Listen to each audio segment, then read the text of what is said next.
আল্লাহ পাক রমাদান মাসে সওম ফরজ করেছেন তাকওয়া অবলম্বন করার জন্য। কিন্তু বাস্তবতা হচ্ছে আমরা দেখি রমজান মাসে অনেকেই নামাজ পড়ে না, রোজা রাখে, তারাবির নামাজ পড়তে আসে, 5 ওয়াক্ত নামাজ মসজিদে এসে পড়তে চায় না। রমাদান মাসে অনেক মা বোনকে দেখা যায় পর্দা না করেই বেহায়ার মতো হাটবাজারে ঘোরাফেরা করছে। রমজান মাসে দেখা যায় আমরা অনেক সুদের লেনদেনের সাথে সম্পৃক্ত থাকি। রমাদান মাসেও আমরা ঘুষ খাই, রমাদান মাসেও আমরা দুর্নীতি করি। রমজান মাসেও দেখা যায় আমরা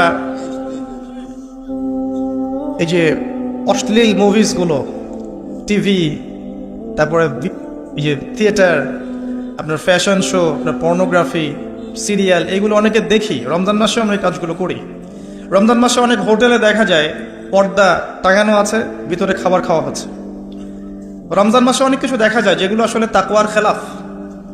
রমজান মাসে রোজা রেখে যদি মানুষ এগুলো করে, পাশাপাশি হিংসা করে, গীবত করে, মিথ্যা কথা বলে, অশ্লীল কথা বলে, ঝগড়া করে, মারামারি করে, ইত্যাদি ইত্যাদি, তাহলে কি সওম তাকওয়া নিয়ে আসবে?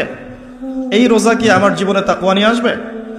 রোজার উদ্দেশ্য হচ্ছে তাকওয়া অবলম্বন করা। আসুন প্র্যাকটিক্যালি কি করতে পারে আমি শুরু থেকে বলছি।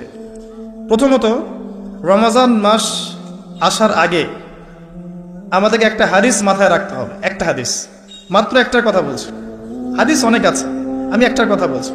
নবী সাল্লাল্লাহু আলাইহি ওয়াসাল্লাম বলেছেন, যে ব্যক্তি রমজান মাসকে পেল, যে ব্যক্তি রমজান মাসকে পেল কিন্তু তার গুনাহ মাফ করাতে পারল না, সেই ব্যক্তি ধ্বংস হোক। এই কথাটা মাথায় রাখবো আমরা। যে ব্যক্তি রমজান মাসকে পেয়েছে কিন্তু রমজান মাসকে পেয়েও তার গুনাহ মাফ করাতে পারল না, সেই ব্যক্তি ধ্বংস হোক। মাথায় থাকবে ইনশাআল্লাহ।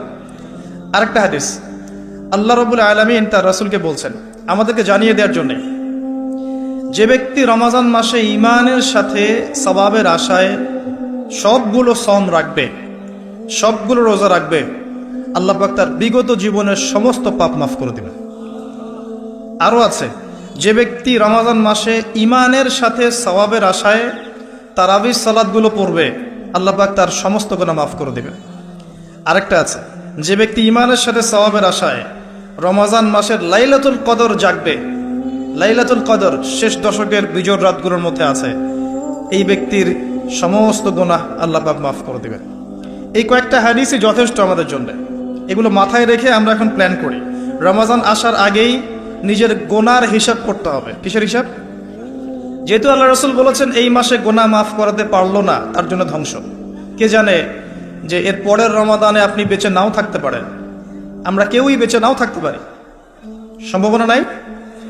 কেউ গ্যারান্টি দিবে যে বেঁচে থাকবই? তাহলে এই গনিমতটাকে গনিমত মনে করা উচিত নয় কি? আচ্ছা, প্রথম কাজ হচ্ছে পাপের লিস্ট করা।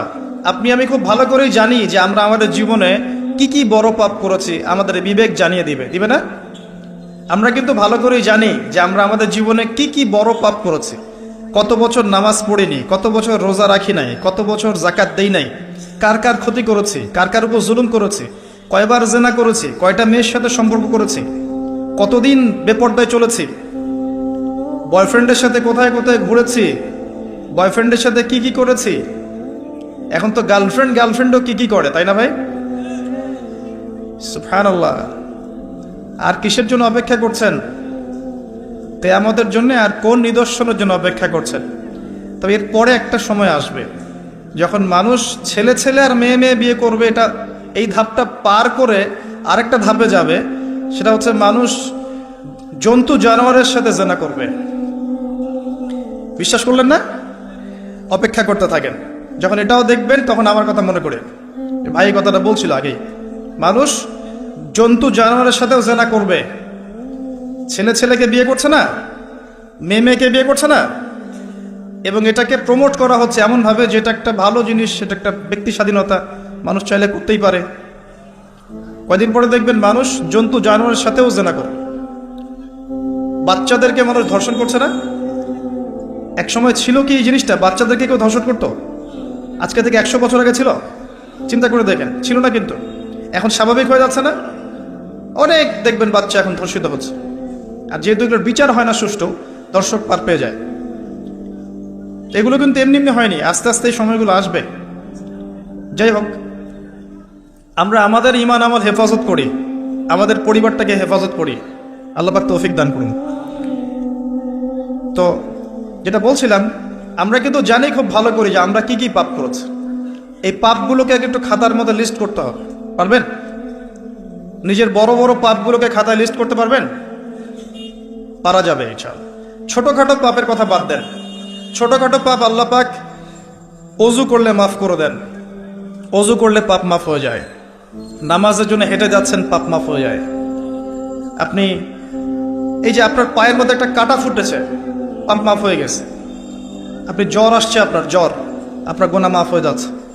আপনি মুসাফা করছেন আমার সাথে, আপনার গুনাহ ঝরে যাচ্ছে, আমার গুনাহ ঝরে যাচ্ছে। ছোটখাটো পাপ মাফের অসংখ্য পদ্ধতি আছে, আল্লাহ পাক দিয়ে দিয়েছেন আমাদের। কিন্তু কবিরা গুনাহ, বড় বড় কবিরা গুনাহ খাঁটি তওবা করা ছাড়া মাফ হবে না। আমি কি বোঝাতে পারছি? কবিরা গুনাহ খাঁটি তওবা না করলে মাফ হবে না। এই রমাজানে আমাদের কবিরা গুনার লিস্ট আমাদেরকে করতে হবে, নিজের আমলনামার লিস্ট নিজেকে করতে হবে। এবং রমাজানে রোজা রেখে সওমরত অবস্থায় আল্লাহকে বলতে হবে, আল্লাহ আমি অমুক পাপ করেছিলাম, আমাকে মাফ করে দাও। আল্লাহ আমি অমুক পাপ করেছি, আমাকে মাফ করে দাও। আল্লাহ আমি অমুক পাপ করেছি, আমাকে মাফ করে দাও। পারা যাবে ইনশাল্লাহ। আল্লাহর জন্য এক মুহূর্তের ব্যাপার। আল্লাহ পাক আপনার সমস্ত পাপকে নেকি দিয়ে পরিবর্তন করে দিবেন ইনশাআল্লাহ, যদি মুখলেসভাবে আপনি তওবা করতে পারেন। আরেকটা বিষয় থেকে যায়, সেটা হলো মানুষের সাথে জড়িত হক।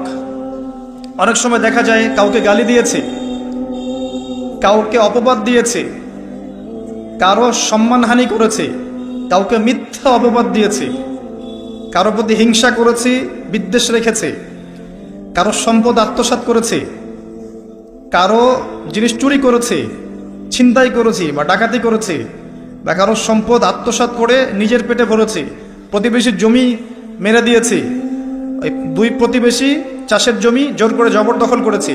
এক কথায় মানুষের সম্মান জান মালের সাথে জড়িত যে পাপ, এই পাপ আল্লাহর কাছে মাফ হবে না। কাবা ঘরের গেলাফ ধরে কানলেও আপনি আমাকে যে মিথ্যা অপবাদটা দিয়েছেন, এটা মাফ হবে না যতক্ষণ না আমি মাফ করছি। কথা কি বুঝতে পারছেন? মনে করেন আপনি আমাকে মিথ্যা একটা অপবাদ দিয়েছেন এবং ধুয়ে রেখে দিয়েছেন একদম মিথ্যা অপবাদ দিয়ে।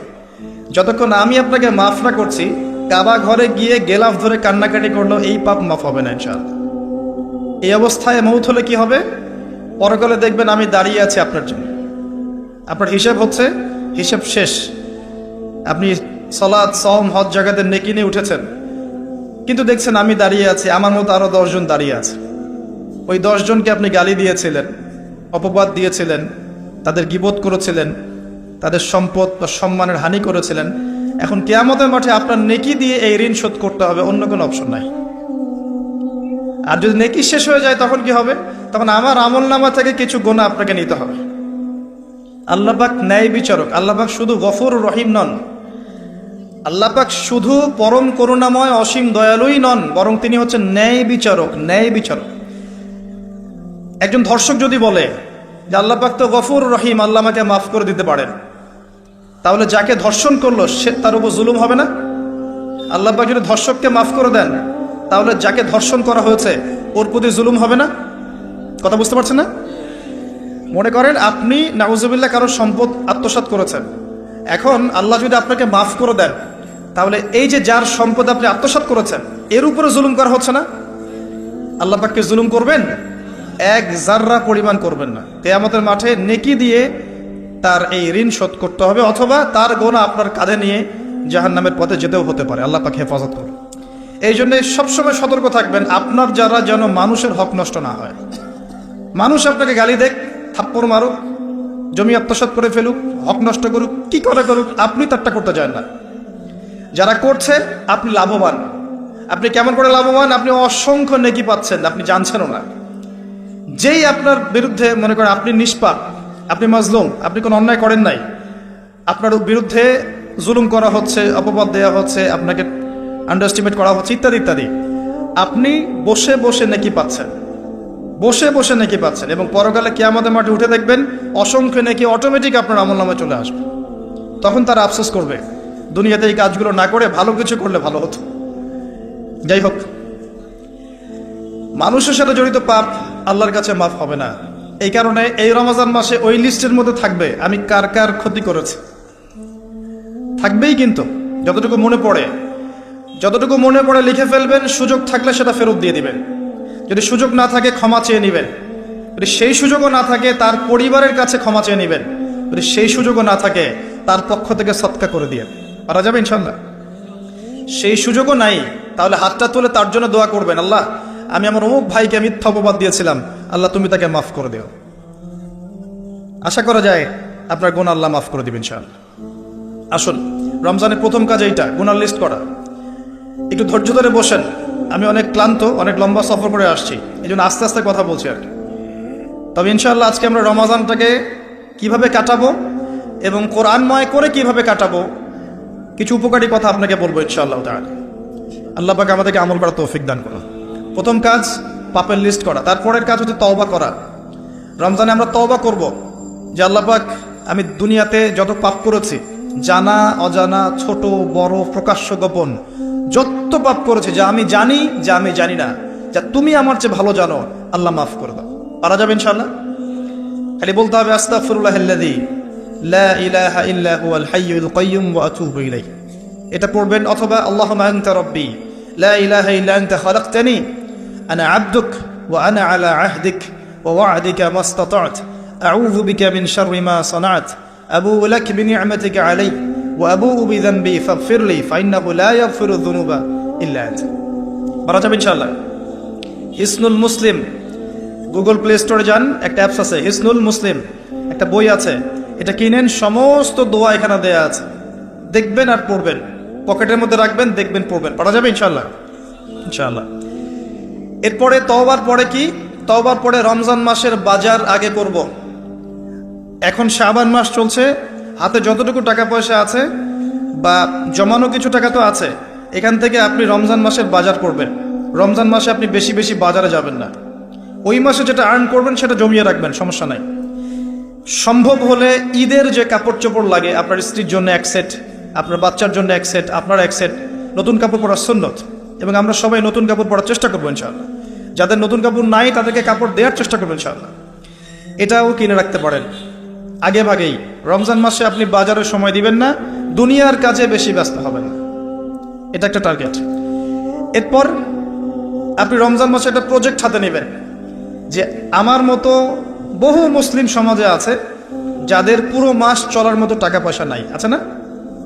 সামাজিকভাবে হোক, মাদ্রাসার উদ্যোগে হোক বা রাষ্ট্রীয়ভাবে হোক, যেভাবে হোক, এই গরিব মানুষদের লিস্ট করে বাসায় বাসায় এক মাসের, অন্তত এক মাসের বাজার খরচ পৌঁছে দেওয়ার চেষ্টা করতে হবে। পারবেন? পারবেন না? এক মাসের বাজার কত টাকা লাগে? 2000, 3000, নিত্য প্রয়োজনীয় কথা বলছি, সব তো দিতে পারবেন না। 2-3 হাজার, 4 হাজার, এর মধ্যে সে চাল পাবে, ডাল পাবে, ছোলা বুট পাবে, তেল পাবে।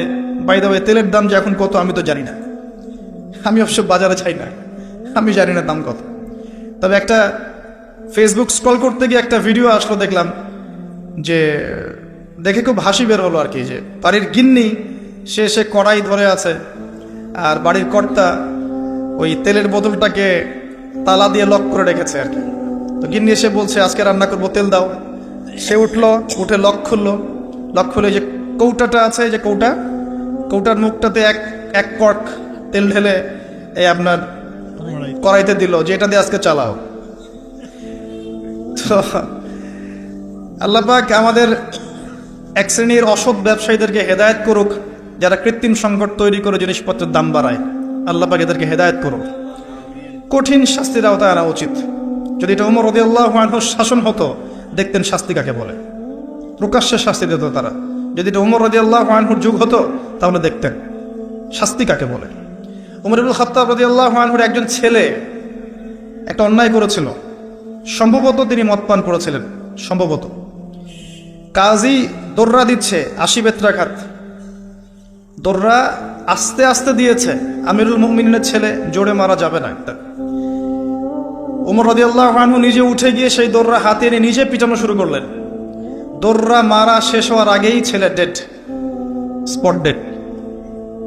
কথা কি বুঝতে পারছেন? এবার ছেলেকে দাফন করলেন, দাফন করে বাকি দোররা যে কয়টা বাকি ছিল, এই বাকি দোররাগুলো তার কবরের উপরে মারছে। মারার পরে আল্লাহকে বলছে, আল্লাহ আমাকে মাফ করে দিও, হয়তো আমি ন্যায় বিচার করতে পারলাম না। আমি কি বুঝাতে পারছি ভাই? এটা তার শাসন। এরকম শাসন আবার আসবে ইনশাআল্লাহ। মনে করবেন না যে আসবে না। যা দেখছেন সব কিছু থাকবে না, এগুলোর কিছুই থাকবে না।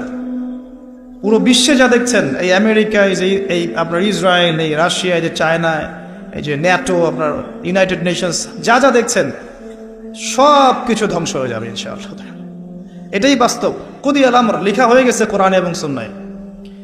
এবং বাইতুল মাকদাস বা মাকদিস যে যাই বলেন, জেরুজালেম থেকে নবী ঈসা ইবনে মারিয়াম আবারও সেই রকম একটা শাসন চালু করবেন ইনশাআল্লাহ পৃথিবীতে। বিশ্বাস হচ্ছে না? দেখতে থাকেন সামনে কি হয়। পরাশক্তিগুলো ধ্বংস হয়ে যাবে। যাই হোক, আজকে ওই দিকে যাচ্ছি না, টপিক ওইটা না। যেটা বলছি, বাজার করে ফেলেন এবং প্রজেক্ট নেবেন। যারা দরিদ্র দুস্থ, এদের পরিবারে আমরা পার পরিবার একটা করে প্যাকেজ পাঠিয়ে দেব, যেখানে নিত্য প্রয়োজনীয় দ্রব্য থাকবে। তারাও যেন রমজান মাসে খেয়ে পরে বাঁচতে পারে। পারা যাবে ইনশাআল্লাহ।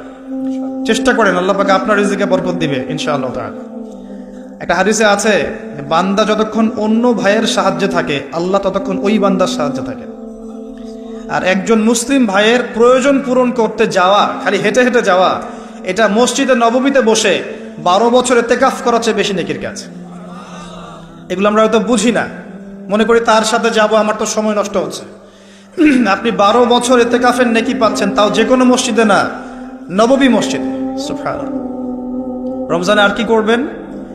কম খাবেন, সেহরি আর ইফতারে বেশি খাবেন না, এবং 2টা তরকারি দিয়ে যদি খাবার হয়ে যায় 10টা তরকারি করার কোনো দরকার নেই। আপনিও দুনিয়ার কাছে বেশি ব্যস্ত হবেন না, বাড়ির মা বোনদেরকেও ব্যস্ত রাখবেন না, তাদেরকেও দিন শেখার সুযোগ দিবেন। রমজান মাসে তারা অল্প রান্না করবে, একবার রান্না করবে, 3 বেলা খেয়ে নেবেন গরম করে। তারা তালিম করবে, তারা কোরআন শেখার মজলিসে যাবে, তারা মহিলাদের মধ্যে দিন চর্চা করবে, তাদেরকেও দিনের সুযোগ করে দিতে হবে। পারা যাবে ইনশাআল্লাহ। এবং আপনিও তালিমে বসবেন, 5 ওয়াক্ত নামাজ মসজিদে আদায় করবেন, ইসলামিক দর্শগুলোতে বসবেন, ইমানকে তাজা করবেন, ইমানকে তাজা করবেন। কম খাবেন। আমি বরাবরই বলি যে এই খাওয়ার যে ব্যাপারগুলো আছে, এখানে আমরা যারা দাবি করি যে ইসলাম আমরা প্রচার করছি, জনগণের মাঝে ঢুকাই দিচ্ছি, তাদের অনেকের মাঝেই দেখবেন খাওয়ার সুন্নত নাই। কথা বুঝতে পারছেন না? বড় বড় কথা বলার পরে খাওয়ার টেবিলে খালি বসায় দেন, দেখবেন সব শেষ, 7 পেট খেয়ে শেষ করে ফেলছে। খাওয়ার সুন্নত ওই কোরআনে আছে, হাদিসে আছে, প্র্যাকটিক্যালি নাই। নবীজি কি বলেছেন? খেতে হলে, যদি খেতেই হয়, তাহলে 1 ভাগ, পেটের 1 ভাগ, আরেক ভাগ পানি, আরেক ভাগ ফাঁকা। এভাবে কয়জন খায় একটু বলেন, হাত তোলেন তো দেখি। এভাবে কয়জন খাওয়া দাওয়া করি আমরা? মাশাআল্লাহ। যারা এভাবে খাওয়া দাওয়া করতে পারে তারা ফিট থাকে, তারা স্ট্রেস নিতে পারে, তারা ফিজিক্যালি ফিট থাকে, ইমিউনিটি সিস্টেম বাড়ে, তাদের ভুঁড়ি হয় না। ভুঁড়িওয়ালা মানুষ রাগ করেন না, আমি ছোট করার জন্য বলছি না, কিন্তু মুসলিমদের ভুঁড়ি থাকা উচিত নয়। ওমর রাদিয়াল্লাহু আনহু যুগে এক ব্যক্তির ভুঁড়ি হয়েছিল অনেক উঁচু, আর ওমর রাদিয়াল্লাহু আনহু রাস্তায় রাস্তায় ঘুরতেন না রাত্রেবেলা। তিনি দেখলেন যে একজন ভুঁড়িওয়ালা ব্যক্তি আসে, তিনি লাঠি দিয়ে গুতা দিয়ে বলেছিলেন যে মা হ্যাঁ, এটা কি? সে বলেছিল যে বারাকাতুম মিন ইনদিল্লাহ, আল্লাহর বরকত এটা। তখন ওমর ইবনে খাত্তাব বলেছেন যে এটা বাল আযাব মিন ইনদিল্লাহ, বরং এটা আল্লাহর আযাব, আল্লাহর শাস্তি। এটা হয়ে গেলে তুমি তো নামাজে মনোযোগী হতে পারবে না, অলস হয়ে যাবে। আর আখিরুজ জামান, শেষ জামানার হাদিসগুলোর মধ্যে একটা হাদিস আমি পেয়েছিলাম যে শেষ জামানায় 1 শ্রেণীর মানুষ বের হবে, যারা খুব মেদ ভুঁড়িওয়ালা হবে, ঠেস দিয়ে বসে থাকবে আয়েশ করে, আর বলবে আমি কোরআন মানি, হাদিস মানি না। কথা বুঝতে পারছেন? সব লেখা আছে, নবী সাল্লাল্লাহু আলাইহি ওয়াসাল্লামকে সব দেখানো হয়েছে, একদম নিখুঁতভাবে তিনি সব ব্যাখ্যা করে গেছেন। সুবহানাল্লাহ। ঈসা আলাইহিস সালাম যখন আসবেন, তার যে চুল থেকে টপ টপ করে পানি পড়তে থাকবে, এটাও হাদিসে এসেছে। আর কি জানতে চান? এই যে মাসিহুদ দাজ্জালের কথা বলা হয়, এই দাজ্জালকে যেখানে হত্যা করা হবে সেই জায়গাটাও হাদিসে লেখা আছে, এটা বাবে লুদ নামক জায়গা। বাবে লুদ, এটা ফিলিস্তিনের মধ্যে আছে। কি চাচ্ছেন? সব লেখা আছে। এটাই ইসলাম, যেখানে প্রতিটা বিষয়ের সমাধান আছে, খুঁটিনাটি সবকিছু আছে। আমরা অমুসলিম ভাই বোনদেরকে অনুরোধ করব, জীবনটাকে নিয়ে ভাবুন এবং কোরআন সুন্নাহকে একবার নিরপেক্ষভাবে পড়াশোনা করেন। এরপর যদি আপনার মনে হয় মন থেকে হ্যাঁ, কোরআন এবং সুন্নাহয় সবকিছুর সমাধান আছে, নিঃসন্দেহে এটা এক আল্লাহর পক্ষ থেকে মনোনীত দিন। আর দেরি করবেন না, ইসলাম কবুল করে ফেলুন। আল্লাহ পাক তৌফিক দান। বলা যায় না, তাদের দ্বারা আল্লাহ পাক আমাদের চেয়ে অনেক বেশি খেদমত নিতে পারেন। আল্লাহ পাক এটা বলেছেন, ওয়া ইন তাতাওয়াল্লাউ, হে মুসলিমরা তোমরা যদি মুখ ফিরিয়ে নাও, আল্লাহর দায়িত্ব পালন না করো, আমানতের খেয়ানত করো, ইস্তাবদিল কওমান গায়রাকুম, আল্লাহ পাক অন্য কওমকে তোমাদের জায়গায় নিয়ে আসবেন, সুম্মা লা ইয়াকুনু আমসালাকুম, তারা তোমাদের মতো অপদার্থ হবে না। আসুন, রমজান একটু কম খাওয়ার অভ্যাস করেন, সেহরিতে কম, ইফতারেও কম। এমনভাবে খাবেন না যে মনে হচ্ছে এটা আপনার জীবনের শেষ খাওয়া, এইভাবে খাবেন। এবার সম রেখেছেন, সম রাখা অবস্থায় 5 ওয়াক্ত নামাজ জামাতে পড়তে হবে, প্রথম টার্গেট। করা যাবে ইনশাল্লাহ? 5 ওয়াক্ত নামাজ জামাতে পড়বো। সরকার বাধা দিবে? প্রশাসন বাধা দিবে?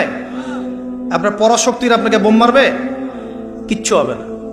আপনি আপনার দিন পালন করবেন। লাকুম দীনুকুম ওয়ালিয়া দিন, তোমাদের দিন তোমাদের, আমার দিন আমার। আপনি 5 ওয়াক্ত সালাত মসজিদে পড়ার চেষ্টা করবেন ইনশাআল্লাহ তাআলা। আর নামাজ পড়বেন রাসূল সাল্লাল্লাহু আলাইহি ওয়াসাল্লামের তরিকা মোতাবেক, তাড়াহুড়া করে 3G 4G নামাজ, রিল্যাক্সে নামাজ পড়বেন। ঠিক আছে ইনশাআল্লাহ? আসেন, রোজা রেখে আর কি করবেন? বেশি থেকে বেশি আল্লাহর জিকির করবেন। সুবহানাল্লাহ, আলহামদুলিল্লাহ, লা ইলাহা ইল্লাল্লাহ, আল্লাহু আকবার, সুবহানাল্লাহি ওয়া বিহামদিহি, সুবহানাল্লাহিল আযীম, লা ইলাহা ইল্লাল্লাহ ওয়াহদাহু লা শারীকা লাহ, লাহুল মুলকু ওয়া লাহুল হামদু ওয়া হুয়া আলা কুল্লি শাইইন কাদির, লা হাওলা ওয়া লা কুওয়াতা ইল্লা বিল্লাহ ইত্যাদি যত জিকির আছে বেশি থেকে বেশি করবেন। মানুষের সাথে কথা কম বলবেন। অহেতুক চায়ের দোকানে আড্ডা পিটাবেন না, অহেতুক পাবজি নিয়ে পড়ে থাকবেন না, অহেতুক ফেসবুকে স্ক্রল করে সময় নষ্ট করবেন না, অহেতুক ইউটিউবে পড়ে থাকবেন না। আপনি জিকিরে সময় দিবেন, জায়নামাজে বসে থাকবেন, জিকিরে সময় দিবেন। আল্লাহ পাক তৌফিক দান করুন। এবং বেশি থেকে বেশি দোয়া করবেন আল্লাহর কাছে রমজান মাসে। দোয়া আপনার নিজের জন্যে, আপনার মা বাবার জন্যে, আপনার মৃত আত্মীয় স্বজনের জন্যে, আপনার ফিউচারের জন্যে, আপনার সন্তানদের জন্যে, আপনার দেশের জন্যে, আপনার জনগণের জন্যে, মুসলিম উম্মার জন্য, সবার জন্য কি করবেন? দোয়া করবেন। দোয়ায় কার্পণ্য করবেন না। আপনি যখন অন্য কোনো মুসলিম ভাইয়ের জন্য দোয়া করছেন, তখন আপনার মাথার কাছে একজন ফেরেশতা থাকবেন, যিনি বলবেন যে তোমার জন্যও তাই হোক, তোমার জন্যও তাই হোক। দোয়া করলে লাভ, আপনার ক্ষতি নাই। আর দোয়া করার উপযুক্ত সময়গুলো খুঁজে খুঁজে বের করবেন। যেমন রোজা রাখা অবস্থায় দোয়া করলে দোয়া কবুল হয়। 2 একামতের মাঝখানে, মানে আজান এবং একামত এর মাঝখানে দোয়া করলে দোয়া কবুল হয়। নামাজের, ফরজ নামাজের পরে দোয়া করলে দোয়া কবুল হয়। সালাম ফিরানোর আগেও দোয়া করলে দোয়া কবুল হয়, দোয়া মাসুরার পরে। এরপরে সেজদারত অবস্থায় দোয়া করলে দোয়া বেশি কবুল হয়। শেষ রাতে দোয়া করলে দোয়া কবুল হয়। বৃষ্টি পড়ছে, এই সময় দোয়া করলে দোয়া কবুল হয়। একটু দান সদকা করেছেন, ভালো কাজ করেছেন, এখন হাত তুলে দোয়া করেন, দোয়া কবুল হয়। ওযু করেছেন, এখন হাত তুলে দোয়া করেন, দোয়া কবুল হয়। অনেক জায়গা আছে দোয়া কবুলের, খুঁজে খুঁজে বের করে দোয়া করতে থাকে। দোয়া চাইতে হবে কেন? নিজের দোয়া নিজে করুন। দোয়া চাওয়া ভালো কাজ, এটা কোনো খারাপ কিছু না, কিন্তু নিজের দোয়া নিজে করতে শেখেন। আপনার যা প্রয়োজন আমি কি বুঝতে পারবো? আপনি যদি বলেন ভাই দোয়া করেন, বলতে পারি যে বারাকাল্লাহ ফিক, কিন্তু আপনার কি কি দরকার, আপনার মূল চাহিদা কি কি, আপনাকে নিজের ভাষা আল্লাহর কাছে বলতে হবে। যদি আপনি কোনো মতে আরবিও না জানেন, আরবির কিছুই জানেন না, আমি বলবো আপনি প্রয়োজনে বাংলাতেই আল্লাহর কাছে দোয়া করেন। আল্লাহ পাক সব ভাষা বুঝবেন ইনশাআল্লাহ তাআলা। আল্লাহ পাক কি সব ভাষা বুঝবেন না?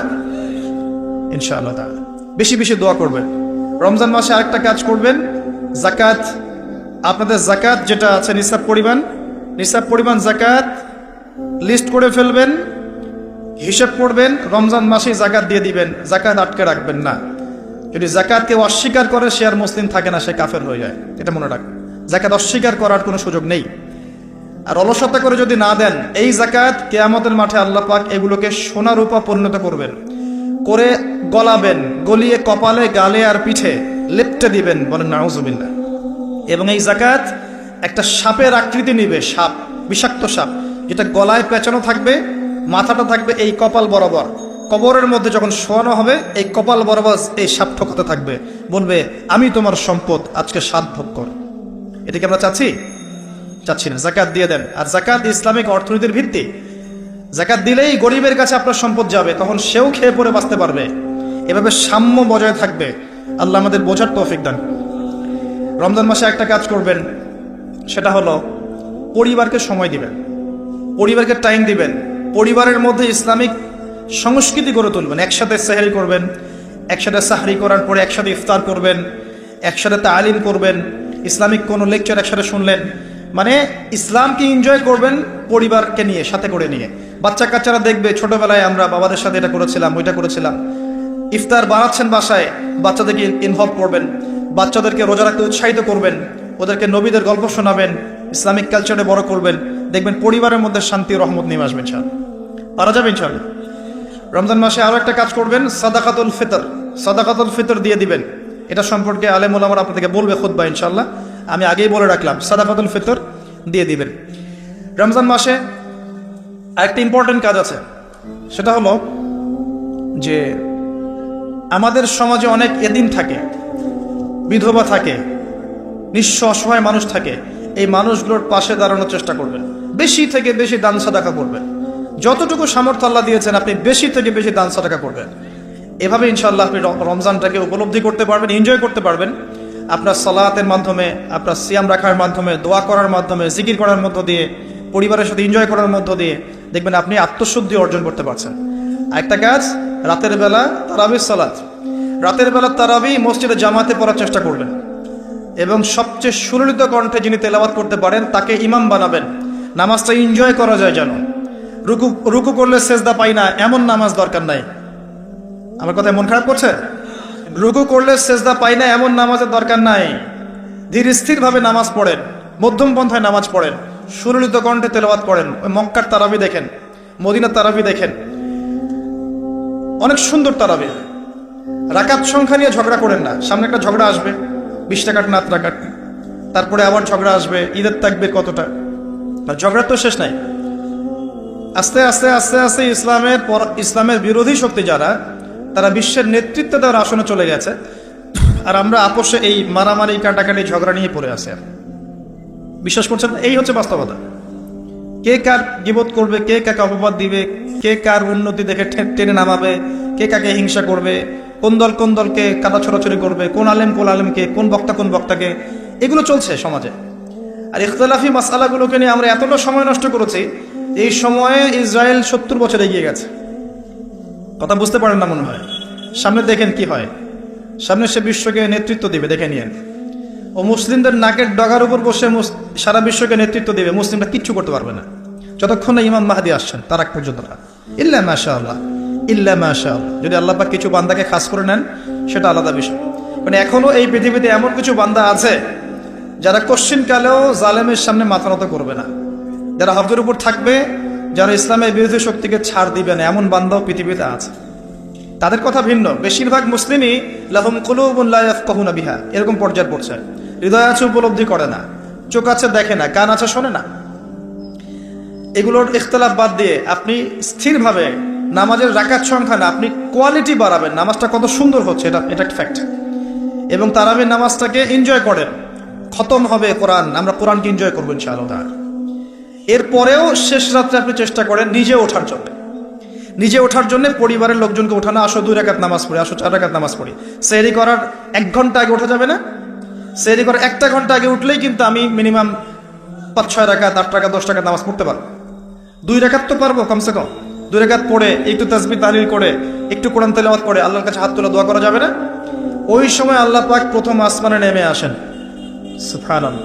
এসে বলেন, কে আমাকে ডাকবে, আমি তার ডাকে সাড়া দিব। কে আছে আমার কাছে কিছু চাইবে, আমি তোমার চাওয়া পূরণ করব। কে আছো আমার কাছে ক্ষমা চাইবে, আমি তোমাকে ক্ষমা করে দেব। আল্লাহ পাক ফজর পর্যন্ত এটা বলতে থাকে। রমাদানের আর 2টা কাজ। এক হচ্ছে লাইলাতুল কদর তালাশ করবেন। আর লাইলাতুল কদর তালাশ করতে হলে শেষ দশকটা ইতিকাফ করার চেষ্টা করেন। ইতিকাফ করতে পারলে আপনি লাইলাতুল কদর পেয়ে যাবেন ইনশাআল্লাহ। স্পেসিফিকলি বলা নাই 27 রমজানই লাইলাতুল কদর হবে, স্পেসিফিকলি বলার সুযোগ নাই, মিস হতে পারে। নবীজি বলেছেন শেষ দশকের বেজর রাত 21, 23, 25, 27, 29 যে কোনো একটা রাত লাইলাতুল কদর হবে। এক রাত ইবাদত করবেন, সারা হাজার মাস ইবাদত করার নেকি পেয়ে যাবেন ইনশাআল্লাহ তাআলা। এই রাতে দোয়া করলে দোয়া কবুল হয়ে যায়। আল্লাহ পাক আমাদেরকে লাইলাতুল কদর পাওয়ার তৌফিক দান করুন, ইতিকাফ করার তৌফিক দান করুন। আমি আরেকটা কাজ যেখান থেকে আমি আসবো, কোরআনময় রমজান মাসে সবচেয়ে বড় যে কাজটা, এটা দিয়ে শেষ করছি, শোনেন, এখানে একটু সময় নিব, আমি একটু ধৈর্য ধরেন। রমজান মাসের সবচেয়ে বড় কাজ এবং রমজান মাস যে কারণে মহামান্বিত বা মহিমান্বিত, শব্দটা হয়তো আমি ভুল বলেছি, তো সেটা হচ্ছে আল কোরআনুল কারীম। রমজান মাস সেই মাস যেই মাসে কোরআন নাজিল করা হয়েছে। কি কারণে রমজান মাস এত ফজিলতময়? প্রশ্নটা কি একটা যৌক্তিক প্রশ্ন না? শাবান মাসে কেন এত কিছু নয়, রজব মাসে নয় কেন, রমজান মাসেই কেন? উত্তর একটা উত্তর, যে শাহরু রমাদানাল্লাযী উনজিলা ফীহিল কুরআন, রমজান সেই মাস যেই মাসে আমি কোরআন নাজিল করেছি। কি জন্য নাজিল করেছেন আল্লাহ পাক? হুদাল লিন্নাস, এটা মানব জাতির জন্য হেদায়েত, ওয়া বাইয়িনাতিন মিনাল হুদা, এবং এটা সুস্পষ্ট একটা প্রমাণ, ওয়াল ফুরকান, এবং সত্য মিথ্যার মানদণ্ড, ইলা আখিরিল আয়াত। সূরা কদরে আল্লাহ বলছেন ইন্না আনজালনাহু ফি লাইলাতুল কদর, আমি লাইলাতুল কদরে কোরআন নাজিল করেছি। আর কদর কোন মাসে? শাবানে না রজবে না রমজানে? তাহলে রমজান মাসে কোরআন নাজিল হয়েছে, প্রমাণ হলো। রমজান মাসে আল্লাহ পাক কোরআন নাজিল করেছেন কোথায়? এবার আপনাকে দেখাচ্ছি। এই যে আইয়ামে জাহেলিয়াত, কোথায়? আইয়ামে জাহেলিয়াতে, যখন একটা যুগের মধ্যে শিরক আছে, সুদ আছে, ঘরে ঘরে শিরক, ঘরে ঘরে সুদ, ঘরে ঘরে মাদক, ঘরে ঘরে মেয়েদের অবমাননা এবং গোত্রীয় হানাহানি, কাটাকাটি, মারামারি, জেনা, ব্যভিচার ভর্তি একটা সমাজের মধ্যে, এখানে রমজান মাসে লাইলাতুল কদরে আল্লাহ কোরআন নাজিল করছেন। কথা কি বুঝতে পারছেন? এবার এই মাসটাকে আল্লাহ পাক সম্মানিত করে দিলেন। তাহলে রমজান মাসের মূল কাজটা কি? কোরআনকে সময় দেয়া। এই মাসের মূল বিষয়টা কি? আল কোরআন। এখন আসেন, এই জাহেলি যুগে কোরআন নাজিল হলো মাত্র 23 বছর পর। কত বছর?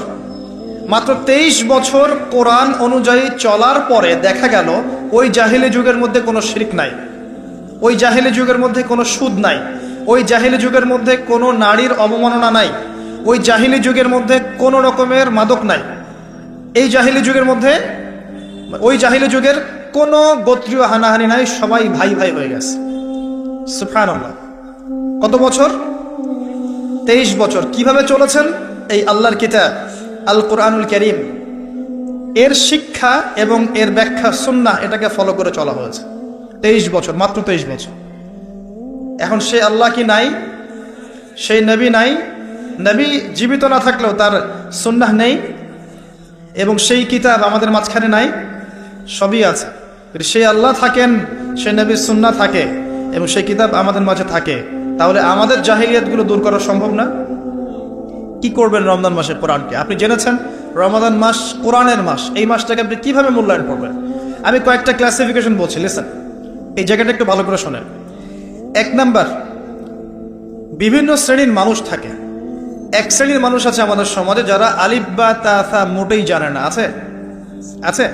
এমন অনেক মানুষ আছে, এদের সংখ্যা কিন্তু কম না, প্রচুর মানুষ যারা আলিফ বা তা সা উচ্চারণ করতে পারে, কোরআন বিশুদ্ধ করে একটা আলহামদুলিল্লাহ রাব্বিল আলামিন এটা পড়তে পারে না, বানান করে করে পড়তে পারে না। আছে না? এক কথায় বিশুদ্ধ তেলাওয়াত করতে পারে না, এমন মানুষের সংখ্যা কম না বেশি? প্রচুর। তাদের জন্য এই রমজানের টার্গেট হচ্ছে তাদেরকে এই রমজানের মধ্যেই কোরআন তেলাওয়াত করা শিখতে হবে। এতটুকু পারবেন? পারবেন না? ভয় পাচ্ছে?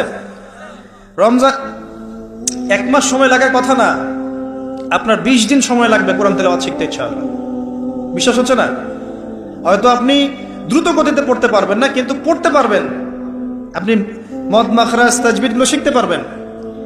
এখন আপনার জন্য টার্গেট যারা কোরআন মোটেই তেলাওয়াত করতে পারেন না, এই মাসে 1 মাসের মধ্যে আপনি কোরআন তেলাওয়াত করা শিখবেন। এটাই আপনার টার্গেট। পারবেন? মনে রাখবেন, নবী সাল্লাল্লাহু আলাইহি ওয়াসাল্লাম বলেছেন ইকরাউল কোরআন, তোমরা কোরআন তেলাওয়াত করো। ফাইন্নাহু ইয়াতি ইয়াউমাল কিয়ামা শাফিআন লিআসহাবি, কোরআন কিয়ামতের দিন তার পাঠকারীর জন্য সুপারিশকারী হবে ইনশাআল্লাহ তাআলা। খায়রুকুম মান তাআল্লামাল কোরআন ওয়া আল্লামা, তোমাদের মধ্যে সেই ব্যক্তি শ্রেষ্ঠ বা উত্তম যে নিজে কোরআন শেখে, অন্যকে শেখায়। আরো হাদিস এসেছে, নবী সাল্লাল্লাহু আলাইহি ওয়াসাল্লাম বলেছেন আল্লাযী ইয়াকরাউল কোরআন ওয়া হুয়া মাহিরুম বিহ, যে ব্যক্তি কোরআন তেলাওয়াত করে এবং তার উপরে দক্ষ হয়, মা'আস সাফারাতিল কিরামিন বাররা, সেই ব্যক্তি সম্মানিত ফেরেশতাদের সাথে হাসর করবে ইনশাআল্লাহ। ওয়াল্লাযী ইয়াকরাউল কোরআন ওয়া ইয়াতাতা'তাউ ফীহি, আর যে ব্যক্তি কোরআন তেলাওয়াত করে কিন্তু করতে গিয়ে আটকে যায়, ওয়া হুয়া আলাইহি শাক, এটা তার জন্য কষ্টকর হয়, ফালাহু আজরান, তার জন্য ডাবল পুরস্কার আছে। একটা হাদিসে, তিরমিজির হাদিসে নবীজি বলেছেন যে মান করা হারফাম মিন কিতাবিল্লাহি ফালাহু হাসানা, যে ব্যক্তি একটা হরফ পড়বে আল্লাহর কিতাবের, আলিফ লাম মিম, লা আকুলু আলিফ লাম মিম হারফুন, নবীজি বলছেন আমি বলছি না যে আলিফ লাম মিম তিনটা মিলে একটা হরফ, বাল আলিফুন হরফ, লামুন হরফ, মিমুন হরফ, আলিফ একটা হরফ, লাম একটা হরফ, মিম একটা হরফ, প্রত্যেকটা হরফে তার 10টা করে নেকি হবে ইনশাআল্লাহ। আল হাসানাতু বিআশরি আমসালিহা, একটা নেকিকে 10 দিয়ে গুণ করা হবে। আর রমজান মাসে যে কোনো নেক আমল 70 গুণ বাড়িয়ে দেওয়া হয়। আল্লাহ চাইলে 700 গুণ বাড়াতে পারেন, আল্লাহ চাইলে অপরিসীম বাড়াতে পারেন। আল্লাহ পাক কবুল করুন। তিলাওয়াত করবেন, তিলাওয়াত শিখবেন। তো যাদের কোরআন তেলাওয়াত করার যোগ্যতা নেই, এই মাসে কি টার্গেট দিলাম ভাই? এই মাসে আপনি ন্যূনতম টার্গেট জাস্ট কোরআন তেলাওয়াত শিখবেন, পারবেন ইনশাআল্লাহ? অনেকের মধ্যে কনফিউশন আছে না, আমারটা হচ্ছে কি হচ্ছে না, আছে না, সঠিক হচ্ছে কি হচ্ছে না।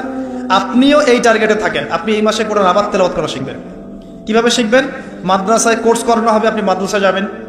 অনলাইনে যদি কোর্স করায় কেউ, অনলাইনে কোর্স করবেন, অথবা বাসায় একটা আরবি শিক্ষক নেবেন, অথবা মসজিদ ভিত্তিক এই মাসব্যাপী কোরআন শিক্ষার কার্যক্রম চালু করবেন। করা যাবে ইনশাআল্লাহ। এটা উচিত রাষ্ট্র থেকে চালু করে দেয়া মাসব্যাপী কোরআন শিক্ষার কার্যক্রম।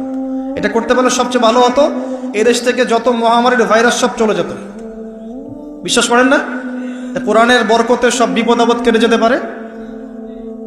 সূরা বনী ইসরাঈল আল্লাহ পাক বলেছেন যে ওয়াইদা ক্বরা'তাল কুরআন, হে নবী আপনি যখন কোরআন তেলাওয়াত করবেন বা করেন, জাআলনা বাইনাকা ওয়া বাইনাল্লাযীনা লা ইউমিনুনা বিল আখিরাহ হিজাবাম মাসতুরা, যখন আপনি কোরআন তেলাওয়াত করেন তখন আপনার এবং ওই জগৎ, যেই জগৎটা আল্লাহ এবং পরকালে বিশ্বাস করে না, এদের মাঝখানে, মানে ইমানদার এবং এর শত্রুদের মাঝখানে আমি আল্লাহ একটা অদৃশ্য পর্দা স্থাপন করে দেই। সুবহানাল্লাহ। ওই দিক থেকে কোনো ক্ষতি আপনাকে স্পর্শ করতে পারবে না। যাই হোক, এটা আপনাদের টার্গেট। 2 নাম্বার, দ্বিতীয় শ্রেণীর মানুষ যারা কোরআন মাশাআল্লাহ তেলাওয়াত করতে জানেন এবং আপনার কনফিডেন্স আছে।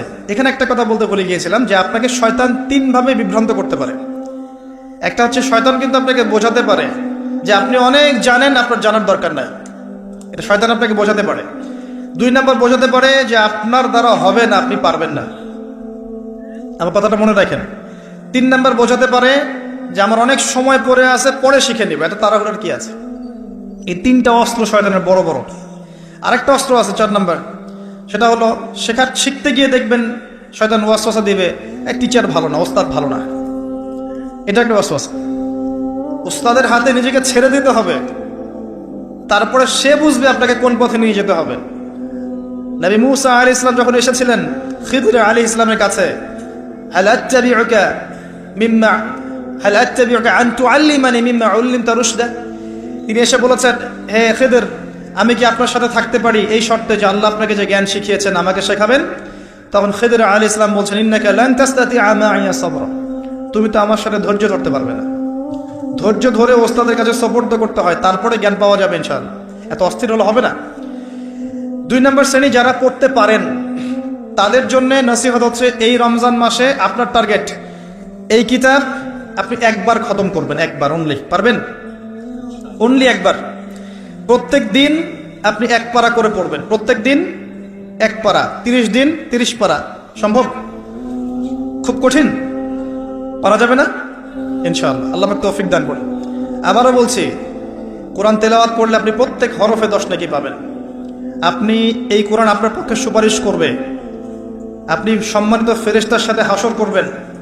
ইন্নাল্লাহা ইয়ারফাউ বিহাযাল কিতাবি আকওয়ামান ওয়া ইয়াদাউ বিহিল আখারিন। বহু সম্প্রদায়কে আল্লাহ পাক এই কোরআনের মাধ্যমে সম্মানিত করেন, অনেককে অপদস্থ করেন। হাফেজে কোরআনদেরকে বলা হবে, ইকরা ওয়ারতাক, তোমরা পড়ো, উঠতে থাকো। ফাইন্না মানজিলাতাক, তোমার আসন হবে, মঞ্জিল হবে, ইলা আখিরি আয়াতিন তাকরাউহা, তুমি যেখানে তেলাওয়াত করা থামবে সেখানে জান্নাতে ওই উচ্চ আসনে তোমাকে বসানো হবে। কেউ যদি 500টা আয়াত পড়ে 500 তলা বাড়ি দেওয়া হবে জান্নাতে। কেউ যদি 1000 আয়াত পড়তে পারে 1000 তলা বাড়ি দেওয়া হবে জান্নাতে ইনশাআল্লাহ তাআলা। আর কিছু নেকি আছে, যেমন আপনি যদি সূরা বাকারা পড়েন, আপনার ঘরের মধ্যে শয়তান আসবে না ইনশাআল্লাহ, আপনার জীবনে বরকত হবে। আপনি আয়াতুল কুরসি পড়েন প্রত্যেক ফরজ নামাজের পরে, আপনার মৃত্যু ছাড়া জান্নাতে যাওয়ার কোনো বাধা নাই। সূরা মুলক পড়েন রাতের বেলা, এটা আপনাকে কবরের আযাব থেকে বাঁচাবে। সূরা কাহফ পড়েন প্রথম 10 আয়াত শেষ 10 আয়াত, আল্লাহ পাক আপনাকে দাজ্জালের ফিতনা থেকে বাঁচাবে ইনশাআল্লাহ। সূরা ইয়াসিন পড়েন, আপনার হাজত পূর্ণ হয়ে যেতে পারে ইনশাআল্লাহ তাআলা। আপনি সূরা বাকারার শেষের আয়াতগুলো পড়েন, 3টা আয়াত, সারা রাত নফল নামাজের নেকি পাবেন। অনেক ফজিলত, এটা বলে শেষ করতে পারবো না, আমি গুটিয়ে নিচ্ছি। যারা কোরআন তেলাওয়াত করতে পারেন তাদের জন্য কোরআনময় রমাদান হচ্ছে, আপনারা কোরআন 1 পারা করে পার ডে পড়বেন, একবার খতম দিবেন। পারা যাবে? আল্লাহ পাক তৌফিক দান করুন। 3 নাম্বার তারা যারা হাফেজে কোরআন, তাদের টাস্ক হচ্ছে এই কোরআন রমজান মাসে পুরোটা আবার হিফসের চর্চা করবেন। অনেক সময় ইয়াদদাশ কমে যায় না, অনেকে আবার ভুলে যায় না। হাফেজদের প্রতি নসিহত হচ্ছে এই মাসে আপনি পুরো কোরআনটাকে আবার রিগেইন করবেন, রিভাইজ করবেন, চর্চা করবেন, আবার আগের জায়গায় ফিরিয়ে নিয়ে আসবেন। পারবেন ইনশাআল্লাহ? আল্লাহ তৌফিক দান করবেন। এবং সম্ভব হলে তারাবির নামাজ পড়ান। যারা তারাবির নামাজ পড়ায় তারা সৌভাগ্যবান, তারা পুরো কোরআনটা হিফজ করার সুযোগটা পেয়ে যায়। আল্লাহ পাক তাদেরকে তৌফিক দান করুন। এখানে একটা কথা বলবো আমি 1 মিনিটে, যে ইমাম, খতিব, মুয়াজ্জিন যারা আছেন তাদের ভালো ভাতার ব্যবস্থা করবেন, তাদের পরিবারের ভরণ পোষণের জন্য ভালো অঙ্কের ভাতার ব্যবস্থা করবেন। সব কিছুর দাম বাড়বে, তাদের ভাতা বাড়বেন, এটা হতে পারে না। তাদের জন্য, তাদের পক্ষে যদি কথা বলার কেউ না থাকে, আমি কথা বলছি, তাদের জন্য আপনি ভালো অঙ্কের ভাতার ব্যবস্থা করবেন। তাদেরকে যেন পরিবার নিয়ে টেনশন করতে না হয়। নামাজ পড়াবেন, তারাবি পড়াবেন, খুতবা দিবেন, দিনের প্রচার করবেন, আপনি তার পরিবারের দায়িত্ব নিয়ে নেবেন। পারবেন? এটা করতে না পারলে তো আল কোরআন আলো ঘরে ঘরে জ্বলবে না। কোরআনওয়ালা মানুষের যদি সমস্যায় থাকে তাহলে কোরআনের কথা কে বলবে? কে নামাজ পড়াবে আর কে আপনাকে তারাবি পড়াবে? তারা অনেক মাজলুম এবং অসহায়, তারা মুখ ফুটে অনেক কথা বলতে পারে না, তাদের পক্ষে কথা বলার মানুষ খুব কম। তাদেরকে ভালো অঙ্কের অনারিয়ামের ব্যবস্থা করবেন, এটা করা উচিত আমাদের সবার। একটা ইমামের বেতন 5,000 10,000 টাকা, কিভাবে সংসার চলবে? সংসার চলতে পারে না। আল্লাহ পাক তাদেরকে প্রশস্ত রিজিকের ব্যবস্থা করুন, আমিন। আমাদের মানসিকতা পরিবর্তন করুন, আমিন। হাফেজ কোরআনদের জন্য এই টাস্ক, আপনারা পুরো কোরআন হিফজ করবেন, চর্চা করবেন এই রমজান মাসে। তারপরে আর 2 দিন বলে শেষ করছি, যারা কোরআন আমরা অর্থ জানি, টুকটাক অর্থ জানি, আমাদের কাজ হচ্ছে এই রমজান মাসে কোরআনের ব্যাকরণগুলোকে ঝালাই করা, আরবি ভাষাটাকে একটু ঝালাই করা, এবং বিশুদ্ধ তাফসিরকে নিয়ে পুরো কোরআন A to Z পুরো কোরআন 1 মাসের মধ্যে অর্থ সহ পড়া। পারবো ইনশাল্লাহ? যারা আমরা অর্থ সহ পড়তে আগ্রহী বা টুকটাক আরবি ব্যাকরণ ভাষা জানি, তাদের উপর দায়িত্ব হচ্ছে এই রমজান মাসে পুরো কোরআনটা অর্থ সহ পড়ার চেষ্টা করা। আল্লাহ পাক আমাকে আপনাদের সবাইকে তৌফিক দান। এখানে আমি একটা সহজ কথা বলছি, শোনেন।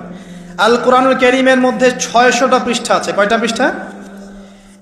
এই কিতাবের মধ্যে 600 পৃষ্ঠা আছে। প্রত্যেক 20 পৃষ্ঠায় একটা করে পারা শেষ হয়, এবং প্রত্যেকটা পৃষ্ঠায় আপনি 15টা করে লাইন পাবেন। 15টা করে লাইন পাবেন। প্রত্যেকটা লাইনে আপনি গড়ে 9টা করে শব্দ পাবেন। 9টা শব্দ। কোন লাইনে 10টা থাকতে পারে, কোন লাইনে 8টা থাকতে পারে। গড়ে 10টা শব্দ, 9টা শব্দ থাকবে। এবং এক পৃষ্ঠায় 135 থেকে 140টা শব্দ থাকে। কথা কি বুঝতে পারছেন? এভাবে হিসাব করলে দেখা যায় এই 600 পৃষ্ঠার কিতাবের মধ্যে সব মিলিয়ে শব্দ আছে 77,800টা। কতটা? 77,800টা, অ্যাপ্রক্সিমেটলি 78,000 শব্দ। কিন্তু সুসংবাদ হচ্ছে এই সমস্ত শব্দগুলোই নতুন নতুন শব্দ নয়, বরং এই শব্দগুলো বের হয়েছে মাত্র 4,500 শব্দ থেকে। সুবহানাল্লাহ, চিন্তা করতে পারেন? মাত্র 4,500 শব্দ থেকে এই সমস্ত শব্দগুলো বের হয়েছে। এই শব্দগুলো আবার 3 ভাগে বিভক্ত। একগুলো হচ্ছে নাউন্স বা বিশেষ্য বা ইসম, একগুলো হচ্ছে ফেল বা ক্রিয়া, একগুলো আছে হরফ বা প্রিপোজিশন বা অব্যয়, এই টাইপের। এর মধ্যে মাত্র 200 থেকে 300টা মাজদার যদি আপনি জানেন, এবং একটা শব্দ থেকে অনেকগুলো শব্দ তৈরি করার এই ব্যাকরণের টেকনিকটা যদি শিখতে পারেন, আপনি ইনশাআল্লাহ তাআলা অল্প সময়ের মধ্যেই দেখবেন আল কোরআনের মিনিমাম অর্ধেক অর্থ আপনি বুঝতে পারছেন। এটা এত সহজ, আলহামদুলিল্লাহ। অনেকে বলবেন যে এটা তাকে শুনি নাই।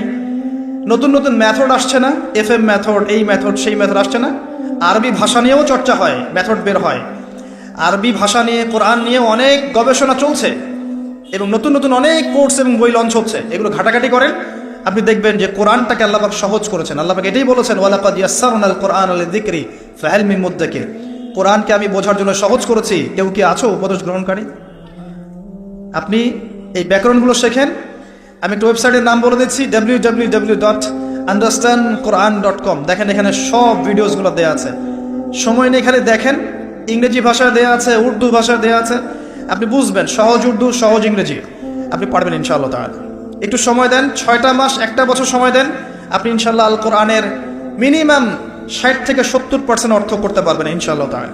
বাকি যেগুলো পারবেন না, সেগুলো একটু কঠিন, সেগুলো আপনাকে আরো উচ্চ লেভেলের বই পড়তে হবে, আলেম ওলামার কাছে গিয়ে পড়ে থাকতে হবে, গ্রামার শিখতে হবে, ব্যাকরণগুলো শিখতে হবে। আস্তে আস্তে আস্তে আপনি পারবেন ইনশাআল্লাহ। শুধু সূরা ফাতিহাতে যে কয়টা শব্দ আছে, 19টা 20টার মতো শব্দ থাকতে পারে। এই শব্দগুলো কোরআনে ঘুরে ঘুরে এসেছে প্রায় ৭,৮০০ বার। কতবার? ৭,৮০০ বার। এই শব্দগুলো আলহামদুলিল্লাহি মালিক আর রহমান আর রহিম ইয়াকা ওয়া না'বুদু নাস্তাঈন, এই শব্দগুলো ঘুরে ঘুরে কোরআনে এসেছে প্রায় ৭,৮০০ বার। আপনি সূরা ফাতিহার অর্থ জানেন? অর্থ হচ্ছে আপনি কোরআনের ৭,৮০০টা অর্থ জানেন। মজা করে শেখেন, এনজয় করে শেখেন। দেখবেন অনেক কোর্স আছে, এগুলো ঘাটের আলেম ওলামার কাছে যান, কম্বাইন্ড করেন, চর্চা করেন, আপনি পারবেন ইনশাআল্লাহ। পারবেন এটা হতে পারেন, আপনি পারবেন, আপনার দ্বারাই হবে ইনশাআল্লাহ তাআলা। আল্লাহ পাক কবুল করুন। তাই যারা আমরা টুকটাক আরবি ব্যাকরণ শিখতে পারি বা জানি বা চর্চা করি, তাদের উচিত রমজান মাসে এটাকে চর্চা করা এবং শুরু থেকে শেষ পর্যন্ত অর্থটা পড়া। যেটা আপনার কাছে বিশুদ্ধ তাফসির মনে হয়, হোক মারিফুল কোরআন বা ইবনে কাসির বা জালালাইন, যেটা আপনার কাছে ভালো লাগে সেটা নেন বা একাধিক তাফসির নেন। প্রতিদিন এক পারা করে আপনি অর্থ পড়ার চেষ্টা করেন। ইনশাআল্লাহ এক মাসে একবার কোরআনের অর্থ পড়া যাবে ইনশাআল্লাহ তাআলা। আল্লাহ পাক আমাদের সবাইকে আল কোরআনের অর্থ বোঝার তৌফিক দান করুন, আমিন। এরপরে আমরা কোরআনের আদেশ এবং নিষেধগুলোকে রমজান মাসে মানব। সমস্ত কোরআনের আদেশ মানার চেষ্টা করব। নামাজ হোক, রোজা হোক, হজ জাকাত হোক, আপনার সত্য কথা বলা, পিতামাতার খেদমত করা, প্রতিবেশীর হক, সমস্ত সৎ বিষয়গুলো আমরা করার চেষ্টা করব ইনশাআল্লাহ তাআলা। একই সাথে কোরআনে যত নিষেধ করা আছে, যত হারাম নিষেধ করা আছে, শিরিক করো না, বিদআত করো না, হারাম খেও না, চুরি করো না, সুদ খেও না, জেনা করো না ইত্যাদি, এগুলো ছেড়ে দেবো ইনশাআল্লাহ। আল্লাহ পাক তৌফিক দান করুন। এবং সর্বশেষ কথা, এই রমজান মাসকে কোরআনময় করতে হলে কোরআনের দাওয়াত আমাদের সবার ঘরে ঘরে পৌঁছাতে হবে। কোরআনের দাওয়াত কিভাবে ঘরে ঘরে পৌঁছাবেন সেটার ফিকির আপনারা করেন। মসজিদ ভিত্তিকভাবে, মাদ্রাসার উদ্যোগে হোক, আপনার বাড়ি বাড়ি তালিমের মাধ্যমে হোক, গাস্টের মাধ্যমে হোক, মুসলিম অমুসলিম সবার ঘরে ঘরে কোরআনের মৌলিক বার্তাগুলো পৌঁছে দিলে ইনশাআল্লাহ তাআলা কোরআনের হক আদায় হবে। এই সেই রমজান মাস, যে মাসে কোরআন নাজিল হয়েছে, এই মাসে যদি আমরা কোরআনের হক আদায় করতে ব্যর্থ হই এবং আমাদের গুনাহগুলোকে মাফ করাতে ব্যর্থ হই, তাহলে আমাদের মতো হতভাগা আর কেউ থাকবে না। আল্লাহ পাক আমাদেরকে বোঝার তৌফিক দান করুন, আমিন। রমাদান মাসে পরিপূর্ণরূপে সওম রাখার তৌফিক দান করুন এবং সওম রেখে আল্লাহর যাবতীয় নিষেধকে বর্জন করার তৌফিক দান করুন এবং রমজান মাসে আল্লাহ পাক কোরআনের হকগুলো আদায় করার তৌফিক দান করুন। কোরআনময় রমাদানে আল্লাহ পাক আমাদেরকে বারাকা মণ্ডিত করুন, সৌভাগ্য মণ্ডিত করুন, আমিন। আমি এই বলে আমার আজকের সংক্ষিপ্ত আলোচনা শেষ করছি। আকুলু কওলি হাযা আস্তাগফিরুল্লাহ লি ওয়া লাকুম ওয়া লিসাইরিল মুসলিমিন। সুবহানাকা আল্লাহুম্মা ওয়া বিহামদিক আশহাদু আল লা ইলাহা ইল্লা আনতা আস্তাগফিরুকা ওয়া আতুবু ইলাইক। আসসালামু আলাইকুম ওয়া রাহমাতুল্লাহি ওয়া বারাকাতুহু।